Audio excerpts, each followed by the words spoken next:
कहानी एक छोटे से गांव की है जहां एक पुरानी हवेली में एक ऐसा रहस्य छुपा हुआ था जो आज तक कोई सुलझा नहीं पाया। उस हवेली में कोई जाता तो कभी लौटकर वापस नहीं आता, लेकिन इस कहानी की नायिका सिया प्यार के लिए इस खतरनाक सफर पर निकल पड़ी थी।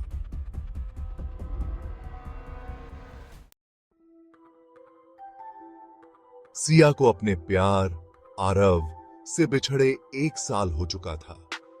आरव इसी हवेली में गया था और फिर कभी वापस नहीं आया, लेकिन सिया का दिल कहता था कि आरव जिंदा है और वो उसे वापस लाने के लिए कुछ भी कर सकती थी।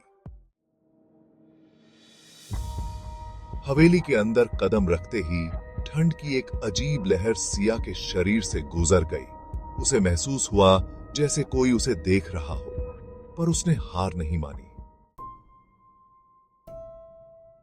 आरव और सिया का प्यार बहुत गहरा था। दोनों ने साथ जीने मरने की कस्में खाई थीं, लेकिन कौन जानता था कि उनके प्यार का अंजाम इतना खौफनाक होगा। अचानक हवेली के अंदर से आरव की आवाज आई, सिया। सिया को लगा जैसे उसका प्यार उसे पुकार रहा हो, लेकिन इस आवाज में कुछ अजीब था, कुछ डरावना। सिया ने उस आवाज का पीछा किया। वो अब आरव के पास पहुंचने वाली थी, लेकिन जैसे ही वो हवेली के एक बंद कमरे के पास पहुंची, उसे एहसास हुआ कि उसके साथ कुछ भयानक हो रहा है। क्या वो आरव को बचा पाएगी या इस हवेली का शिकार बन जाएगी? या असहाय समझदारता थे।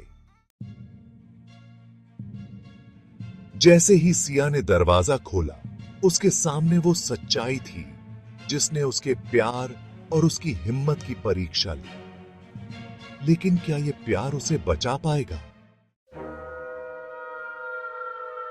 कुछ कहानियां प्यार और डर के बीच उलझी होती हैं। हवेली का ये रहस्य हमेशा अनसुलझा रहेगा या फिर सिया उसे सुलझा पाएगी? क्या आप भी प्यार और डर के इस खेल का हिस्सा बनना चाहेंगे?